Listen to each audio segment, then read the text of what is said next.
নমস্কার বন্ধুরা, নূপুরস daily life cooking চ্যানেলে আপনাদের সবাইকে স্বাগত জানাই। আজ আমি তৈরি করব ছোট বড় সকলের পছন্দের টক ঝাল মিষ্টি জলপাইয়ের আচার।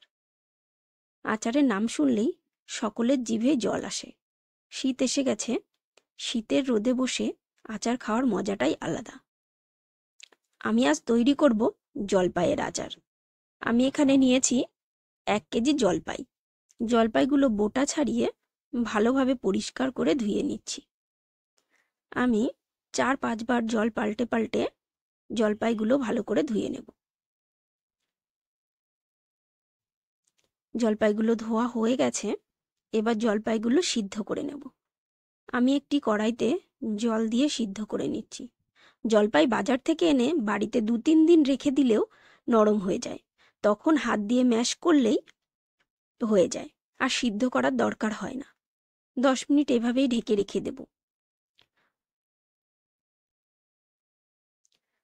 10 মিনিট পরে ঢাকা খুলে দেখি জলপাইগুলো সমস্ত সিদ্ধ হয়ে গেছে ভালোভাবেই। আমি এবার জল ঝরিয়ে ঠান্ডা করে নেব। ঠান্ডা হতে থাক, ততক্ষণ আমি মশলাটা তৈরি করে নেব আচারের জন্য।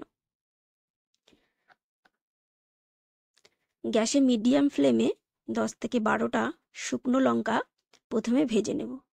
লঙ্কা ভাজা হতে একটু সময় লাগে, তাই লঙ্কাটা প্রথমে দিলাম। তারপর সব গোটা মশলাগুলো দেব। লঙ্কাটা অনেকটা ভাজা হয়ে গেছে, এখন দিয়ে দিলাম 1 চামচ জিরা,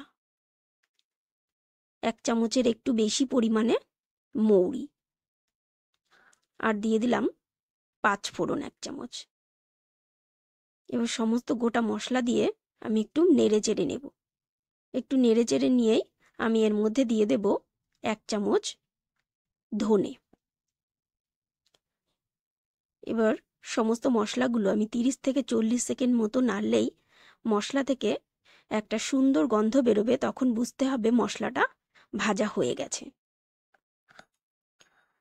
এবার জলপাইগুলো হাত দিয়ে বা কোনো হাতার সাহায্যে ভেঙে নেব। আচার তৈরি করার সময় হাতটা ভালোভাবে ধুয়ে নিতে হবে। পরিষ্কারভাবে আচার তৈরি করলে আচারটা অনেক দিন পর্যন্ত ভালো থাকে।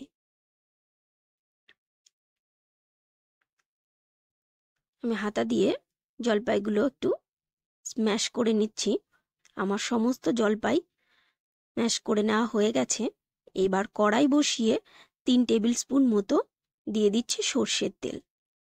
তেল দিয়ে ফোড়নের জন্য দিয়ে দিলাম 1 চামচ 5 ফোড়ন, একটা তেজপাতা ও একটা শুকনো লঙ্কা মাঝখান থেকে ভেঙে। ফোড়নটা আমি হালকা ভেজে নেব। ফোড়ন ভাজা হয়ে গেছে, এর মধ্যে দিয়ে দিলাম ম্যাশ করে রাখা জলপাইগুলো।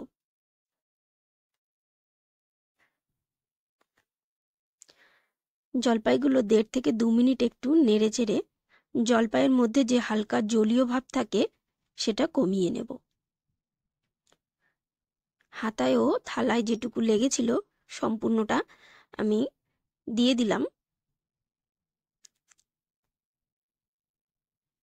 আমি 2 মিনিট মতো একটু নেড়ে চেড়ে জলীয় ভাবটা কমে আসলে এর মধ্যে দিয়ে দিচ্ছি 1 চামচ লবণ।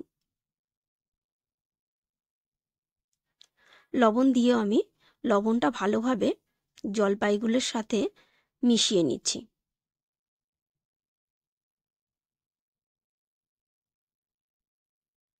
এবার এর মধ্যে দিয়ে দেব 1 চামচ হলুদ গুঁড়ো। হলুদ অ্যান্টিসেপটিকের কাজ করে। খাবারে হলুদ ব্যবহার করা ভীষণ উপকারী। হলুদ ভালো করে মিশিয়ে নিয়ে আমি এর মধ্যে দিয়ে দেব গুড়। আমি অল্প অল্প করে গুড় মিশিয়েছি। আমি এখানে 450 মতো গুড় দিয়েছি। কেউ যদি বেশি মিষ্টি পছন্দ করে তাহলে সে আরও 50 বা 100 গ্রাম মতো গুড় বেশি দিতে পারে। আমি একটু টক ঝাল ও মিষ্টি আচার তৈরি করছি, তাই আমি এখানে 450 মতো গুড় ব্যবহার করেছি।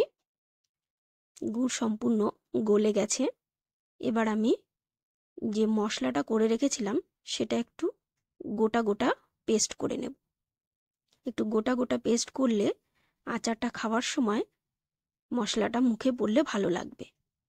এবার আমি আচারের মধ্যে মশলাটা মিশিয়ে দেব। আমি প্রথমে 2 চামচ মশলা মিশিয়ে আচারটা ভালোভাবে নেড়েচেড়ে মশলাটা মিশিয়ে নেব।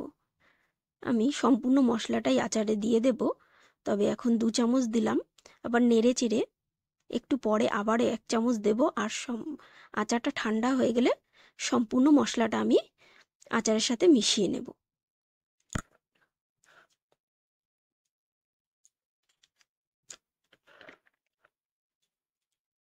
আচারটা প্রায় হয়ে এসেছে, আমি আরও একটু সময় এটাকে নেড়ে চেড়ে নেব।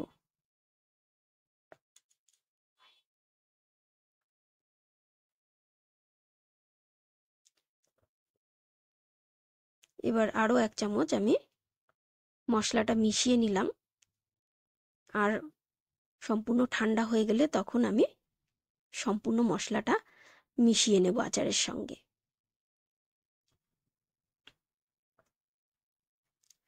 আচারটা হয়ে এসেছে, এবার গ্যাসের ফ্লেমটা অফ করে দিয়ে আমি ঠান্ডা করে নেব।